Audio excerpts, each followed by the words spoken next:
නමෝ බුද්ධාය. ඉතින් ඔයාලා පරිස්සමින් සතුටින් ඇති කියලා මම හිතනවා.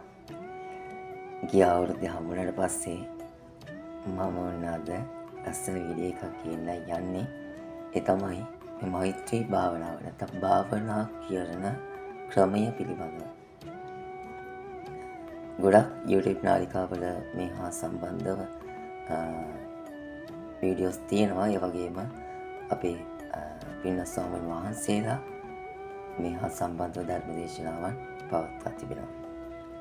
අපි දන්නවා පුංචි කාලේ ඉඳන්ම අප පාසලට එවැගේම පෙළ පාසලට ගිය කාලේ ඉඳන්ම අපි මේ මෛත්‍රී භාවනාව පුරුදු කරනවා. ඒ කියන්නේ මට ප්‍රථමයෙන් මෛත්‍රී කරගන්න.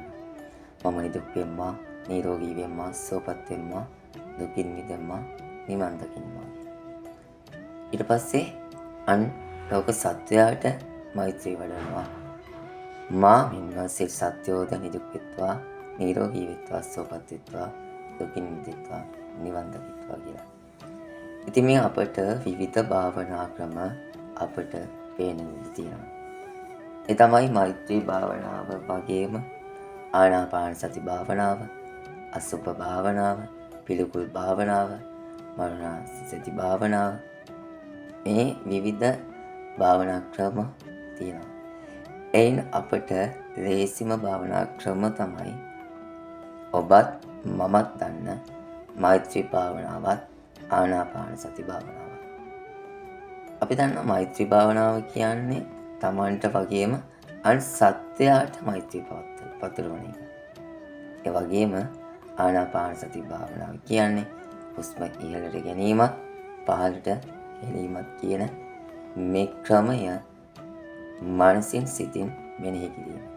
හුස්ම ඉහළට යනවා වගේම හුස්ම පිටට යනවා. මේ නාස්පුඩු අතර ගමනය කරන. එතකොට අපගේ සිත ක්‍රමක්‍රමයෙන් සමාධිගතව මේ ජීවිතය පවත්වා ගන්නට හැකි වෙනවා. ඉතින් පින්වත් ස්වාමීන් වහන්සේලා අපට විවිධ ධර්ම දේශනා ඔස්සේ මේ කරුණු කාරණා ගොනු කරලා අපට පෙන්වා දී තිබෙනවා.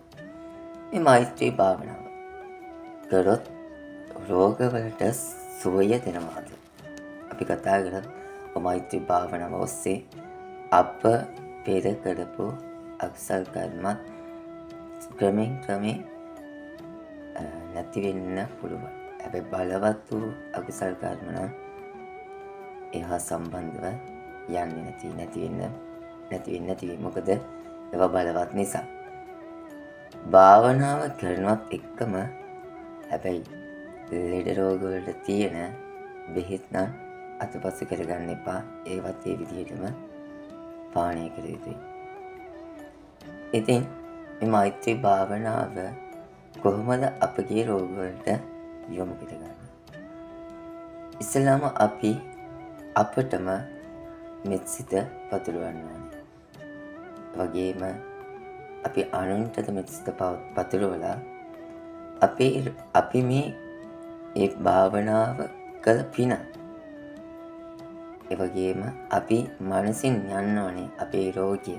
අපි කියමුකෝ පිළිකා රෝගය තියෙන ස්ථානයට හෝ අපිට යම් කිසි එක්ක අපි කියමුකෝ වකුගඩු අසනීපයක්, පිනාලු ආශ්‍රිත අසනීපයක්, ඒ ස්ථානයට මනසින් දැස් පියාගෙන මනසින් ගමන් කරමින් අපිට පුළුවන් එතන මනසින් දැකලා ඒ ස්ථානය මෛත්‍රී භාවනාව මටත් සිල් සත්‍යයන්ටද මෛත්‍රී පතුරවාගත් මේ මෛත්‍රී භාවනාව පිණින් මගේ මේ පිළිකා රෝගී තත්ත්වය මේ මොහොතේදී මෙම ස්ථානයේ ඉවත් වේවා. පිළිකා සෛල ඉවත් වේවා. මගේ ශරීරයෙන් ඉවත් වේවා කියලා අපිට මෙනෙහි කරන්න පුළුවන්. එදා බුදුරජාණන් වහන්සේ අපට දේශනා කළා මේ මෛත්‍රිය පුරුදු කිරීමෙන් ලැබෙන ප්‍රතිඵල 11. අපි කතා කරමු මොනවද කියලා. සැපසේ නින්ද යනවා. නින්දට පෙර මෛත්‍රී පැතුරුවොත්, ඒ කියන්නේ මෛත්‍රී භාවනය කළොත් අපිට සුවසේ නිින්ද යනවා. මම අදටත් කරන දෙයක් ඔබත් තාම භාවනා කරන්නේ නැත්නම් පටන් ගන්න. නරක සිහින දකින්නේ නැහැ. අපිට නිින්ද යන මොහොතේදී විවිධ නරක සිහින, හොඳ හින අතරේ නරක සිහින දකිනවා.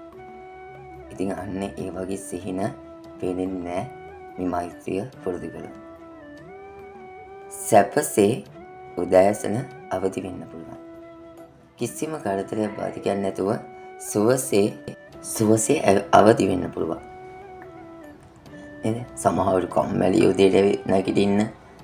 ඒකට මෛත්‍රී භාවනාව රාත්‍රියේ නිදට පෙර කරලා නිදට ගිහිල්ලා උදෑසන සුවසේ අවදි වෙන්න පුළුවන්. ඒ වගේම අනික් අයගේ ප්‍රියමනාප කෙනෙක් බවට පත් වෙනවා. ඒ කියන්නේ අනික් අය අතර අපි මෛත්‍රිය පුරුදු කරොත් ඒ අය අතර ප්‍රියමනාප පුද්ගලෙක් බවට පත් වෙනවා. අපි දන්නවා මේ මනුෂ්‍ය වගේම දේව වගේම අපි දන්නා අමනුෂ්‍ය කොට්ටාශ ඉන්නවා. අපිට වෛර කරන අමනුෂ්‍ය කොට්ටාශ ඉන්නවා. ඒ වගේම විවිධ වූ අමනුෂ්‍ය කොට්ටාශ ඉන්නවා. හැබැයි මෙන්න මේ මෛත්‍රිය පුරුදු කරොත් ආදරණීයම යාළුවනේ මේ අමනුෂ්‍යයින්ටද ප්‍රිය වෙනවා. ඒ නිසා යාළගේ කරදර කවදාවත් බයක්වත් වෙන්න ඒ ඔක්කොම අයින් වෙනවා. හරිද?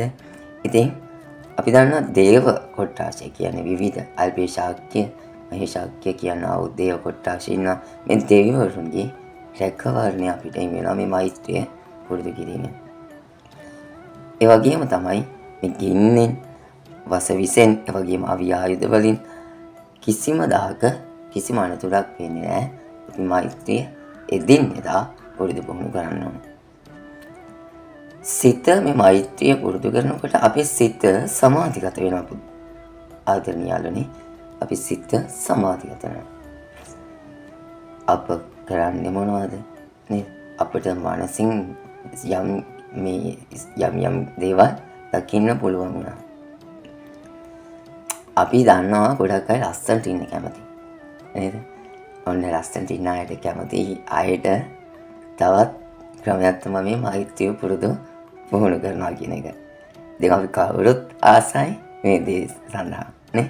ඒ කියන්නේ මොහොනේ ඉතා ප්‍රියමනාප බව වගේ මොහොනේ ඉතා පැහැපත් වෙනවා මෙන්න මේ කියනවා මෛත්‍රී භාවනාව තුළින්.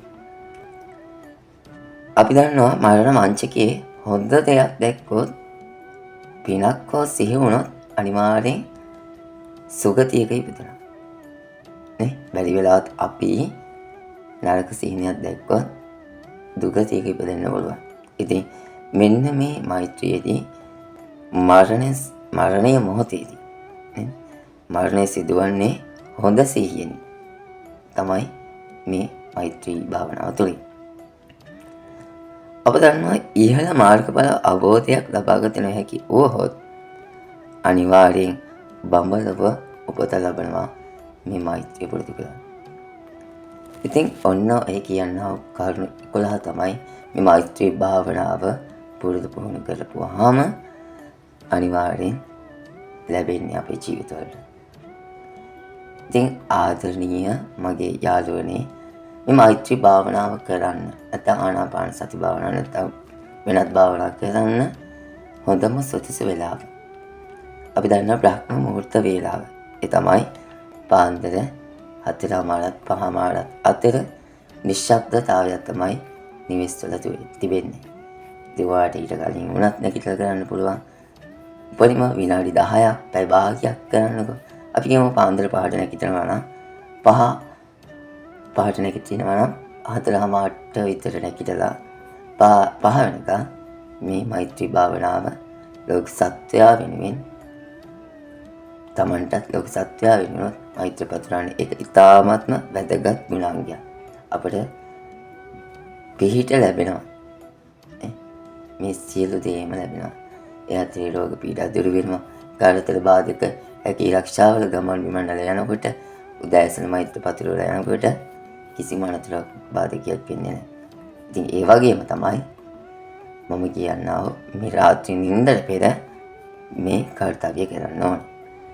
ඉතින් ආදරණීය මගේ යාළුවන්ට අද මේ ලස්සන වීඩියෝ එක ගෙනාවේ භාවනාව හා සම්බන්ධව. යම් ගැටලුවක් තිබෙනවා නම් මේ වීඩියෝ එක හා සම්බන්ධව කමෙන්ට් කරගෙන යන්න පාලි. වටිනවා නම් තව කෙනෙක්ට ෂෙයා කරන්න. වගේම මම දන්නා තරමින් තමයි මම මේ ප්‍රකාශ කරලා තියෙන්නේ. නේද? විවිධ කමෙන්ට් එන්න පුළුවන්. වැරදි හරි කියලා එන්න පුළුවන්. මෙතන වැරදි ඒවා මම ගෞරවයෙන් පිළිගන්නවා. මොකද මම දන්නේ ටිකයි ඔබ දන්නේ ටිකයි. ඒක නිසා අපි වැරදිච්ච හදාගෙන ඉදිරියට යන්න ඕනේ. ඉතින් මම හිතනවා මේ වීඩියෝ එක වැදගත් වෙයි. ඔයාලට මම ගොඩක් ආදරේ. මම නැවත වීඩියෝ එකකින් හමු වෙන්න බලාපොරොත්තු වෙන. අදට සමුගන්නවා. ඔබ සැමට සම්මා සම්බුදු සරණයි. පරිස්සමින් සතුටින් ඉන්න.